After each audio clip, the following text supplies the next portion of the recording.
வீட்டுக்கும் வாசப்படி வேணும். திருப்பூத்துக்கும் பாட்டுக்கும் காலஞ்சதி வேணும்.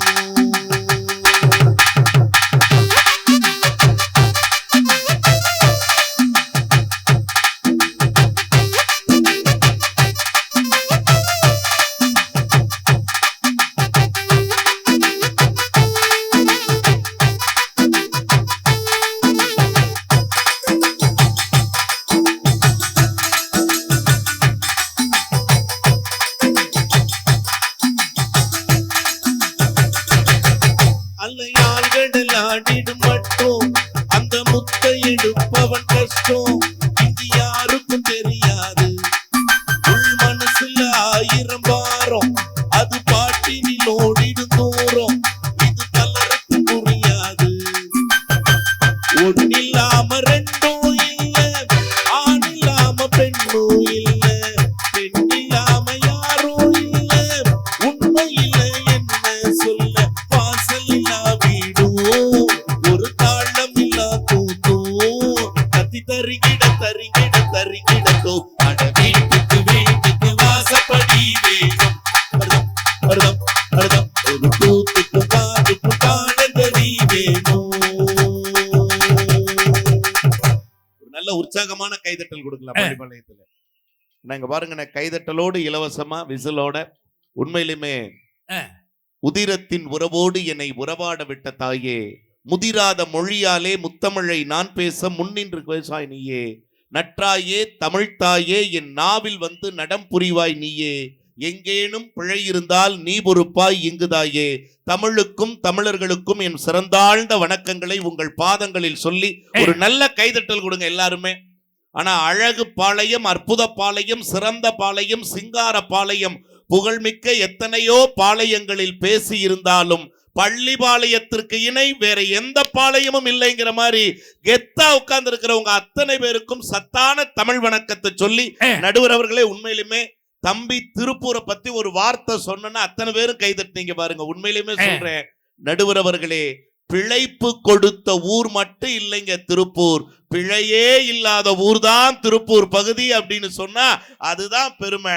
இன்னும் ஒரு வார்த்தை சொல்லணும்னா நடுவர் அவர்களே, திருப்பூர்ல பொழைக்க முடியாதவே, திருப்பூர் வட்டத்துல பொழைக்க முடியாதவே, திருவோடு ஏந்துனா கூட பொழைக்க முடியாதுன்னு தான் உலகமே நம்புகிறது. அப்படின்னா அவ்வளவு பெருமையான உழைக்கின்ற மக்கள் உங்கள் அத்தனை பேருக்கும் எங்களுடைய அன்பான வணக்கத்தை சொல்லி, என்னடா வந்ததுல இருந்து எல்லாம் கைதட்டுங்க கைதட்டுங்கன்னு கேட்கிறாங்களேன்னு தப்பா நினைக்காதீங்க.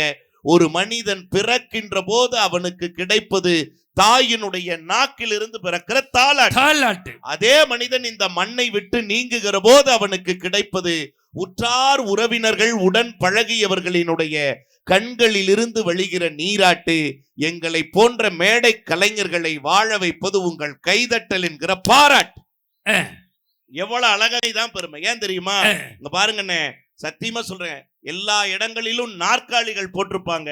ஆனா பள்ளிப்பாளைய மண்ணுல அழகா நிகழ்ச்சிய மண் தரையில் அமர்ந்து கூட எங்களால் மணித்தமிழை ரசிக்க முடியும்னு உட்கார்ந்து கேட்டுக்கிட்டு இருக்காங்க பாருங்க மக்கள். இவங்க தரையில உட்கார்ந்து இருக்கிற மாதிரி தெரியலனே, மாகாளி தாயின் மடியில உட்கார்ந்து இருக்கிற மாதிரி கேட்டுக்கொண்டு இருக்கிற அத்தனை பேரும் அந்த தாயின் பல்லாண்டு பல்லாண்டு பல கோடி 100,000 ஆண்டு இந்த மண்ணில் எந்த ஒரு குறையும் இல்லாம நீங்க குடும்பத்தோட வாழணும்னு சொல்லிட்டு நடுவர் அவர்களே சொன்னீங்கல்ல. எந்த வாழ்க்கை தெரியுமான, புத்தன்னு ஒரு அறிஞன் எல்லாருக்கும் தெரியும், ஒரு ஞானி தரையில உட்கார்ந்து இருந்தாருங்க. எளிமையா இருக்கேன்னு அண்ணன் சொன்னார், அதுக்காக சொல்றேன். அந்த வழியா போனா ஒருத்தன், என்ன சாமி கீழே உட்கார்ந்துருக்கீங்க தரையில உட்கார்ந்துருக்கீங்க, நீங்க எவ்வளவு பெரிய ஞானின்னா, அதுக்கு புத்தன் சிரித்து கொண்டே சொன்ன வார்த்தை என்ன தெரியுங்களா? தரையில் அமர்ந்திருப்பவன் ஒருபோதும் தவறி விழுவதற்கு வாய்ப்பே இல்லைன்னா, தரையில் அமர்ந்திருப்பவன் ஒருபோதும் தவறி விழுவதற்கு வாய்ப்பே இல்லைன்னா என்றைக்குமே எளிமைதான் நடுவர்கள். ஆனா உங்க மேல எனக்கு ஒரு சின்ன வருத்தம். என்ன? அவங்க எத்தனை கேள்வி கேட்டாங்க? இவங்க 16 கேள்வி கேட்டாங்க. இன்னைக்கு முன்னுரையில தேர்தல் காலம், நேர நெருக்கடி என்பதனால உங்களுடைய நகைச்சுவைகளின் எண்ணிக்கையை இன்னைக்கு கொஞ்சம் குறைச்சுக்கிட்டேன். ஆனா நான் என்னென்ன 14 நகைச்சுவை. ஒரு கைதட்டல் கொடுங்க. முன்னுரையில நம்ம நடுவர் சொன்னது 14 நகைச்சுவை. ஆனா இதே போன வாரம் திங்கட்கிழமை பட்டுக்கோட்டை பக்கம் ஒரு நிகழ்ச்சி பண்ணோம். கைதட்டல் கொடுங்க சார். முன்னுரையில 60 நகைச்சுவை சொன்னாங்க. கைதட்டல் கொடுங்க. 60 நகைச்சுவை. அந்த ஊர்ல ஒரு ஆள் சிரிக்கல. இங்க கேட்டாங்களா? ஒரு விளம்பரம். இதாடா விளம்பரம். நடுவர் அவர்கள் 61ஆவதா ஒரு நகைச்சுவை சொன்னாருங்க. பெண்கள் பகுதியில் இருந்து ஒரு 4 பெண்கள் சிரிச்சாங்க பாருங்க. பட்டார்னு ஒரு வயசான ஆயா, ஒரு கிழவி ஒண்ணு எந்திரிச்சு எங்க அண்ணனை ஒரு பார்வை, சிரிச்ச 4 பெண்களை ஒரு பார்வை பார்த்து ஒரே ஒரு வார்த்தை தாங்க சொல்லுச்சு தாய் கிழவி. என்ன தெரியுமா? படிச்ச தம்பி தேவகோட்டையிலிருந்து வந்து பேசுது, உங்களுக்கு எல்லாம் என்னடி சிரிப்பு வேண்டி கிடக்கு, தம்பி நீங்க பேசுங்க, எவளும் சிரிக்காம நான் பாத்துக்கிறேன். ஒத்த கிழவிதான் என் ஜோலியை முடிச்சா. அந்த கிழவியை கூப்பிட்டு ஆயா இங்க வா அப்படின்னு விழாக்குழுவுல வாழைப்பழம் வச்சிருந்தாங்க. சரி, கிழவி வாயை திறந்தாலே வாழைப்பழத்தை உரிச்சு உள்ள தள்ளிடுறது. பட்டிமன்றம் முடிகிற வரைக்கும் அந்த கிழவி ஒரு சீப்பு வாழைப்பழத்தை காலி பண்ணிச்சு. ஒரு சீப்பு வாழைப்பழத்தை. நடுவர் அவர்களே, நான் தெரியாம கேட்கிறேன், எப்படி உங்களுக்கு இந்த கிழவிகளோட பாஷை எல்லாம் தெரியும்? எனக்கு எப்படி தெரியாம போவோம்? தினம் 2 கிழவி எழுதணும் பட்டிமன்றம். நான் கேக்குறேன்னு இவ்வளவு தூரம் சொன்னாங்களே, ஒரே ஒரு கேள்வி நான் கேட்டுக்கிட்டுமா? எத்தனை கேள்வி கேட்டாங்கல்ல? சொர்க்கத்துக்கு போகணும்னா என்னென்ன செய்யணும்? சொர்க்கத்துக்கு போகணும்னா புண்ணியம் பண்ணணும். சரி. தர்மம் பண்ணணும். சரி. கட்டின மனைவிகளை கண்கலங்காம. மனைவிகளையா? முருகனுக்கு 2 பொண்டாட்டி பேசாம. சொர்க்கத்துக்கு போகணும்னா என்ன செய்யணும்? மாகாளி அம்மன் கோயில் முன்னாடி எல்லாம் உட்கார்ந்து இருக்காங்க. சொல்லு. என்ன புண்ணியம் பண்ணணும்? கல்யாணம் அதெல்லாம் தேவையில்லை. அடுத்தவங்க குடும்பம் கெட்டு போகணும்னு பொள்ளாச்சி மாசாணிய தொகைக்கு மிளகாய் அரைக்கணும். அடுத்தவன் குடும்பம் கெட்டு போகணும்னு மாசாணி அத்தாளுக்கு மிளகா அரைக்கணும். அடுத்தவன் கம்பெனிக்கு ஆள் வரப்படாதுன்னு சொல்லி ஐயப்பனுக்கு மாலை போடணும். அடுத்தவன் கம்பெனிக்கு பிசுறு வெட்ட ஆள் வரக்கூடாதுன்னு ஐயப்பனுக்கு மாலை போடணுமா? டேபிள் போடுற ஆள் சிக்காம கம்பெனி இழுத்து போடணும்னு மேட்டூர் மேச்சாரி பத்திரக்காளிக்கு கடை வெட்டும். நீங்க இவன் என்னென்னமோ சொல்றானே நல்ல ஊர்ல. நீங்க சொல்லுங்கண்ணே. சொர்க்கத்துக்கு போகணும்னா இவங்க சொன்ன 3 வேண்டாம், இவங்க சொன்ன 3 வேண்டாம். சொர்க்கத்துக்கு போகணும்னா என்ன தெரியுமா பண்ணணும்? என்னென்ன செய்யணும்? செத்தா சொர்க்கத்துக்கு போகலாம்டா. என்னென்ன எப்படி சொல்லி வேற எப்படி போறது? நடுவர் அவர்கள் அவர் என்னமா சொல்லிட்டு இருக்காரு சொர்க்கத்துக்கு போறதுக்கு? உண்மையா சொல்றேன் நடுவர் அவர்களே, சொர்க்கத்துக்கு போகணும்னா சாகணுங்கிற அவசியம் இல்லைங்க. இந்த மண்ணிலிருந்து சொல்றேன், சொர்க்கத்துக்கு போகணும்னா சாகணுங்கிற அவசியம் இல்ல. பள்ளிபாளைய மாதிரியான பண்பாடான ஊர்ல ஒருத்தரா வாழ்றதே சொர்க்கங்க. கைதட்டல் கொடுங்க. இதை விட வாழ்க்கையில என்னென்ன சொர்க்கம் இருக்க போகுது? எது சொர்க்கம்ங்கிறத எங்கள் இசைஞானி இளையராஜா அழகா ஒரு பாட்டுல கொடுத்தாரு பாருங்க. இசைக்குழுவுக்கு ஒரு கைதட்டல் கொடுங்க. என்ன அழகான சிறப்பா. திருமணத்திற்கு பின்பு ஒரு மனுஷன் நல்லா இருக்கானா, திருமணத்திற்கு பின்பு ஒரு மனுஷன் மகிழ்ச்சியா இருக்கானா? அதானே நான் கேள்வி. நான் கேட்கிறேன் நடுவர் அவர்களே, இத்தனை ஆண்கள் சாட்சியா நான் சொல்றேன், பெண்கள் யாரும் தயவு செய்து கோச்சுக்காதீங்க. இந்த கல்யாண மண்டபம் இருக்குல்ல, இந்த கல்யாண மண்டபத்தை திருமணம் ஆனவனும் பாக்குறான், திருமணம் ஆகாதவனும் பாக்குறான். திருமணம் ஆனவன் ஆகாதவன் 2 பேருடைய பார்வைக்கு ஒரு வித்தியாசம் இருக்குன்னு. திருமண ஆகாதவன் எப்படி பாக்குறான்? எப்படி பாக்குறான்? இங்கதான் ஒரு நாள் நமக்கும் செஞ்சு வைப்பாங்க, இங்கதான் ஒரு நாள் நமக்கும் செஞ்சு வைப்பாங்க, இங்கதான் ஒரு நாள் நமக்கும் செஞ்சு வைப்பாங்க. அதே திருமணமாயி 10 வருஷம் கழிச்சு அதே மண்டபத்தை பாக்குறவன என்ன நினைப்பான் தெரியுமா? இங்கதானடா நம்மளை வச்சு செஞ்சாங்க, இங்கதானடா நம்மளை வச்சு செஞ்சாங்கன்னு நினைப்பான். நடுவர் அவர்களே, உண்மையிலுமே இந்த மாப்பிள்ளை அழைப்புன்னு ஒண்ணு நடக்கும் பார்த்திருக்கீங்களா? உண்மையா அப்ப மேலக்காரர் ஒரு மேளம் அடிப்பார், ஒரு தாளம் வாசிப்பார் பாருங்க. டும் டக்க டக்க டக்க டும் டக்க டக்க டக்க டும் டக்க டக்க டக்க டும் டக்க டக்க டக்க டும் டக்க. என்னன்னா மாப்பிள்ளை அழைக்கிறதுன்னு அர்த்தமா? இல்ல நடுவர் அவர்களே, ஓடி போடா கட்டு நீ மாட்டிக்குவ, ஓடி போடா கட்டு நீ மாட்டிக்குவ. அந்த நேரம் பாருங்க, கட்டி மேல கட்டி மேல கட்டி மேல கட்டி மேல கட்டி மேல கட்டி மேல. நல்லா கேட்டு பாருங்க, அது கெட்டி மேல கெட்டி மாட்டிக்கிட்ட மாட்டிக்கிட்ட மாட்டிக்கிட்ட மாட்டிக்கிட்ட மாட்டிக்கிட்ட மாட்டிக்கிட்ட மாட்டிக்கிட்ட. அந்த நேரம் ஐயர் ஒரு வார்த்தை சொல்லுவார் பார்த்திருக்கீங்களா? மாப்பிள்ளை சார், நல்ல நேரம் முடியறதுக்குள்ள தாலியை கட்டுங்க. ஏன் தாலி கட்டினா அதோட அவனுக்கு நல்ல நேரமே முடிஞ்சு போச்சுன்னு அர்த்தம். இன்னொரு வார்த்தை நடுவர் அவர்களே, இந்த நம்ம கீனை போட்டோ எடுத்துக்கிட்டு இருக்காப்புல பாருங்க, அந்த மாதிரி கல்யாணம் ஆன அந்த புருஷனையும் அந்த அம்மாவையும் முதல்ல மாப்பிள்ளை ஒண்ணு சேர்க்கறது யாரு தெரியுமாண்ணே? போட்டோகிராஃபர் தான். மாப்பிள்ளை சார், பொண்ணு அங்க நிக்கும், மாப்பிள்ளை இங்க நிப்பான். மாப்பிள்ளை சார் கொஞ்சம் க்ளோஸ், மாப்பிள்ளை சார் இன்னும் கொஞ்சம் க்ளோஸ், மாப்பிள்ளை சார் ஜஸ்ட் க்ளோஸ். ஏன் மாப்பிள்ளை அதோட க்ளோஸ் தெரியும், அதான் தெரியும். உன் தாலி அவன் குடும்பமே காலி, ஒரே தாலி, அதோட அவன் ஜோலி. ஒரு தாலி குடும்பமே காலி, முடிஞ்சது ஜோலி. அதுக்கப்புறம் போய் பெரம்பலூர் பஸ்ல வாங்கினான் ஒரு போலி, இப்ப வளர்க்குறான் ஒரு கோழி. அப்படியா? முட்டை கோழி. நடுவர் அவர்களே, இப்போ யாரோ ஒரு விஷயம் சொன்னீங்க, இங்க நல்ல குடும்பத்தோட உட்கார்ந்து இந்த நிகழ்ச்சி கேட்கறதுனால சொல்றேன். மகாராஜன் சார் பட்டிமன்றம்னா நகைச்சுவையோட வாழ்க்கைக்கான நல்ல கருத்துக்களும் இருக்கும். ஒரு கைதட்டல் கொடுங்க. அந்த நம்பிக்கையில எத்தனை பேர் உட்கார்ந்து இருக்காங்கல்ல, அதுக்காக சொல்றேன். இப்ப நீங்க வீட்டுல பிரச்சனைன்னு வருதுன்னு வைங்களேன், யாரோ ஒருத்தருடைய வீட்டுல பிரச்சனைன்னு என் தங்கச்சி சொன்னாங்க.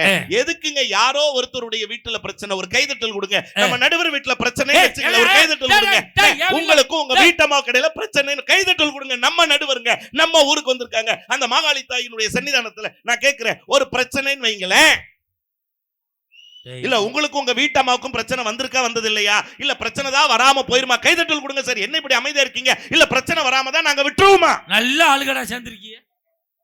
உங்க அம்மாவுக்கும் உங்க மனைவிக்கும் இடையில பிரச்சனைனா நீங்க யாரு பக்கம்? நான் வேலைக்காரி பக்கம். இதுதான் உங்க மறுபக்கமா? இல்ல, அந்த அம்மா தான் கொஞ்சம் அகலமா இருக்கும். இல்ல, நாங்க கேள்விப்பட்டோம் அழகானவங்களா இருப்பாங்க. அப்படியாலும் எங்க வீட்டுல அளவுடு கிடையாது. நான் கேட்கிறேன் நடுவர் அவர்களே, அப்படி சண்டைன்னு வருகிற போது முதலில் இறங்கி வருகிறவன் யாரு தெரியுமா? முதல்ல எந்த பெண்ணும் இறங்கி வர்றது இல்லைங்க. கண்டிப்பா கைதட்டல் கொடுங்க. ஆண் தான் பல குடும்பங்கள்ல இறங்கி வரான். ஏன் தெரியுங்களா? தான் வீட்டுல தான் பட்டினியா கிடக்கிறத கூட ஒரு புருஷன், உண்மைங்க, கைதட்டல் கொடுங்க. அப்படியே மூஞ்சி திருப்பிட்டு சத்தியமா சொல்றேன் நடுவர் அவர்களே, உண்மையிலுமே நீங்க பெண்கள் கல்யாணத்துக்கு அப்புறம் சண்டை போடுங்க, நல்ல வண்ணமா திட்டுங்க, நான் தப்புன்னு சொல்லல. ஆனா அந்த மூஞ்சி தூக்கி எங்கயோ பணமரத்து மேல வைக்கிற மாதிரி வச்சிருக்கீங்க பாத்தீங்களா, 4 நாளைக்கு கைதட்டுங்க கொடுங்க. நான் கேக்குறேன், அதை தாங்க ஆம்பளைகளால ஏத்துக்கவே முடியாது. ஏன் கோச்சுக்கிட்டான்னு நம்மளுக்கு தெரியாது. ஆமாண்ணே, அவ ஏன் கோச்சுக்கிட்டான்னு அவளுக்கும் தெரியாது. சைத்தான் சக்கால். நான் கேக்குறேன், கோவிச்சுக்கிறதுக்கு ஏதாவது ஒரு காரணம் இருக்கணும்ல, அது தயார் பண்ணுவா. யோசிச்சு பாருங்க, கோவிச்சுக்கிறதுக்கு ஏதாவது ஒரு காரணம் வேணுமா இல்லையா? காரணமே இல்லாம பொண்டாட்டி கோவிச்சுக்கிறதுக்கெல்லாம் உண்மையிலுமே அனுபவிக்கிறது புருஷனா இருந்தா கைதட்டல் கொடுங்க சார். நான் கேட்கிறேன், என்ன இந்த திருமண வாழ்க்கை மகிழ்ச்சி வரும்? நான் கேட்கிறேன், என்னங்க மகிழ்ச்சி வரும்? நான் கேட்கிறேன் நடுவர் அவர்களே, ஒரு குழந்தைக்கு நல்லது கெட்டது சொல்லி தர்றது நாங்க உண்மையான? ஆமா, உண்மையா நல்லது கெட்டது இவங்களா சொல்லி தர்றாங்க. நடுவர் அவர்களே, ஒரு தமிழாசிரியரா இருந்து நான் சொல்றேன், தயவு செய்து உங்கள் வீட்டுல சண்டை சச்சரவு வரும்போது குழந்தைங்க பக்கத்துல இல்லாத நேரமா பார்த்து 2 பேரும் திட்டிக்கலாம். புருஷன் பொண்டாட்டியை திட்டுறதும் பொண்டாட்டி புருஷனை திட்டுறதும். அன்னைக்கு புருஷன் பொண்டாட்டி இடையில ஒரு சின்ன சண்டை, குழந்தை பக்கத்திலே இருக்கு, 2 பேரும் வாக்குவாதம் பண்ணிக்கிறாங்க. ஏ பேய், ஏ பிசாசு, ஏ தண்டம், ஏ முண்டம். பையன் கேட்ட, அம்மா நான் யாருமா? நீ சும்மா குட்டி சாத்தான்ச்சு. கொஞ்ச நேரம் அமைதியாச்சுன்னு அப்பாட்ட போய், அப்பா போயிட்டார் கோச்சு, அம்மாட்ட போய் கேட்டேன், அம்மா பேய்னா என்னமா, பிசாசுனா என்னமா, தண்டம்னா என்னமா, முண்டம்னா என்னமா? பொறுப்பான அந்த அம்மா என்ன சொல்லிச்சு தெரியுமா? பேய், உங்க ஒப்பந்தான் பேய். பிசாசு கட்டிட்டு சீரழிற பாரு, நான் தான் பிசாசு. தண்டம் உங்க ஒப்பனோட சொந்தக்காரன் பூரா தண்டம். முண்டம் நம்ம வீட்டில் இருக்கிற சேரு சோபா நாற்காலி எல்லாம். ஒரே ஒரு வாரம் ஆச்சுன்னு அவங்க அப்பாவோட அண்ணன், இந்த பயலோட பெரியப்பா வீட்டுக்கு வந்தார். எங்கடா உங்க அப்பா, எங்கடா உங்க அம்மான்னு கேட்டாரு. இவன் சொன்ன பதில தலைதெறிக்க ஓடினாருங்க. என்ன சொன்னா? பேய் ஆபீஸ் போயிருக்கு, பிசாசு குளிக்க போயிருக்கு, தண்டமே வா முண்டத்தில் உட்காருன்னா. பெரியப்பா என்ன ஆனா? இனி ஒரு ஜென்மத்துக்கும் வீட்டு பக்கமே தலை வச்சு படுக்க மாட்டேன்னு கைதட்டல் கொடுங்க சார். என்ன இந்த பெண்களால மகிழ்ச்சி, இந்த திருமண வாழ்க்கையில மகிழ்ச்சி? நான் கேட்கிறேன் நடுவர் அவர்களே. அதனாலதான் அன்னைக்கு அழகா சொன்னாங்க, சூர்யா அவர்கள் நடித்த பசங்கன்னு ஒரு படங்க, அதுல ஒரே ஒரு டைலாக் வரும், குழந்தைகளுக்கு சொல்லி கொடுங்க, பெத்தவங்களுக்கு தெரிஞ்சுக்க. என்ன தெரியுங்களா? குழந்தைகள் ஒருபோதும் கெட்ட வார்த்தை பேசுவதில்லை, அவர்கள் கேட்ட வார்த்தைகளை தான் பேசுகிறார்கள்னா அவங்க முன்னாடி நல்ல வார்த்தைகளை பேசி பழக்க வேண்டிய கடமை யாருக்கு இருக்குன்னு? மனைவிக்கு இருக்கு. ஆனா மனைவி அப்படி இருக்கலாம். நான் இப்படி ஒரு 2 கருத்தோடு நிறைவு பண்றேன் நடுவுல. என்ன தெரியுங்களா, அதனாலதான் அந்த காலத்துல புலமை பித்தன்கிற கவிஞன் அழகா ஒரு 2 வரி சொன்னா, எந்த குழந்தையும் நல்ல குழந்தைதான் மண்ணில் பிறக்கையிலே, அவன் நல்லவனாவதும் தீயவனாவதும் அன்னை வளர்ப்பினிலே, அன்னை வளர்ப்பினிலே. நான் ஆராரோ என்று தாலாட்ட இன்னும் யார் யாரோ ஒன்று தாலாட்ட. உண்மையிலுமே சொல்றேன் நடுவர் அவர்களே, நல்ல குடும்பமா உட்கார்ந்து ஒரு நிகழ்ச்சியை பள்ளிப்பாளையத்துல கேட்கறீங்க. நிறைவா அந்த செய்தியோட நான் நிறைவு பண்றேன். என்ன தெரியுங்களா, வாழ்க்கையில அண்ணன் நீங்க எத்தனை நாடுகள் போயிருக்கீங்க? நான் 5 நாடுகள் ஒரு கைதட்டல் கொடுங்க சார். நம்ம நடுவர், நம்ம மகாராஜன் சார் 5 நாடுகள் போயிருக்கீங்க. நான் 5 நாடுகள் போயிருக்கேன். என் டீம்ல பேசுற அந்த அம்மாவும் அந்த பையனும் 7 நாடுகள் போயிருக்காங்க. என்ன நியாயம்? நடுவரே 5 நாடுகள் தான் போயிருக்கீங்க. அணியில பேசுற அம்மாவும் இசைக்கலைஞரும் எப்படி உங்களை விட 2 நாடுகள் கூடுதலா போயிருக்காங்க? என்னை விட எக்ஸ்ட்ரா 2 நாடு. எந்த நாடுகள் எக்ஸ்ட்ராவா போயிருக்காங்க? ராம் நாடு, ஒரத்த நாடு. ரெண்டுமே தமிழ்நாடு. அவங்க எல்க தாண்ட மாட்டாங்க. அப்படியானே? ஆமா. நான் கேக்குறேன், 5 மணி நேரத்துல வீட்டுக்கு வரணும். ஐயா, இந்த மகாளி அம்மன் சன்னதியில் இருந்து சொல்றோம், கடந்த ஆண்டு இதே மாதம் மலேசிய நாட்டு தமிழ்ச்சங்கத்தில் பேசுகிற வாய்ப்பு எங்கள் அணிக்கு கிடைத்தது. ஒரு கைதட்டல் கொடுங்க. பேசி முடிச்சோம். அங்க பேசி முடிச்சோன்னு மிக அற்புதமா நிகழ்ச்சியை கொண்டு போனதை பாராட்டி எங்களுக்கு எல்லாம் ஒரு பெரிய விருந்து கொடுத்தாங்க. இந்த மேடை அளவுக்குங்க சாப்பாட்டு மேஜைங்க, டைனிங் டேபிள், பல விதவிதமான உணவுகள், வகை வகையான உணவுகள். ராணியம்மெல்லாம் பார்த்த பார்வை இருக்கு பாருங்க. ஆப்பிரிக்கா உணவு அண்ணாந்து தின்னுட்டு இருந்துச்சு. யோசிச்சு பாருங்க. அப்படி பார்த்துட்டு இருந்தப்ப அண்ணன் ஓரமா நின்றுட்டு இருந்தாரு. அந்த அமைப்பாளர் கேட்டார், மகாராஜன் சார் எல்லா நாட்டு உணவும் இருக்கு, ஆமா உங்களுக்கு எந்த உணவு ரொம்ப பிடிக்கும்னு கேட்ட போது இந்த மனுஷன் சொன்ன வார்த்தை என்ன தெரியுங்களா, பழைய சோறு கிடைக்குமான்னு கேட்டாரு. பழைய சோறு. சார் அண்ணே, நீங்க எத்தனையோ வெளிநாடுகளுக்கு போயிருக்கீங்க, இங்க எத்தனையோ பேர் வெளிநாடுகளுக்கு, வெளியூர்களுக்கு, நகரங்களுக்கு போயிருக்கலாம், பெரிய பெரிய ஸ்டார் ஹோட்டல்ல கூட சாப்பிட்டுருக்கலாம். எந்த நாட்டிலும் எந்த ஸ்டார் ஹோட்டலும் கிடைக்காத ஒரு சுவை ஒண்ணு இருக்குன்னு. என்ன? எத்தனை ரூபாய் கொடுத்தாலும் கிடைக்காத ஒரு சுவை இருக்குன்னு. அது என்ன எது தெரியுங்களா? பெத்த தாய் கையால ஒரு வாய் சோறு வாங்கி சாப்பிடுறேன் பாருங்க, அது எந்த ஸ்டார் ஹோட்டலையும் கிடைக்காது. நல்லா கைதட்டல் கொடுங்க. நான் கேட்கிறேன், திருமணத்திற்கு பின்பு மனைவின்னு ஒருத்தி வந்த பிறகு அம்மா கையால சோறு வாங்கி திங்கிற பாக்கியமே பல கணவன்களுக்கு இல்லாமல் போகிறது அப்படின்னு சொன்னா இந்த வாழ்க்கை மகிழ்ச்சியா நடுவர் அவர்களே. அதனாலதாங்க பாண்டவர் பூமிங்கிற படத்துல அழகா ஒரு பாட்டுங்க, அதோட நான் நிறைவு பண்றேன். என்ன அழகா கொடுத்தாரு தெரியுங்களா?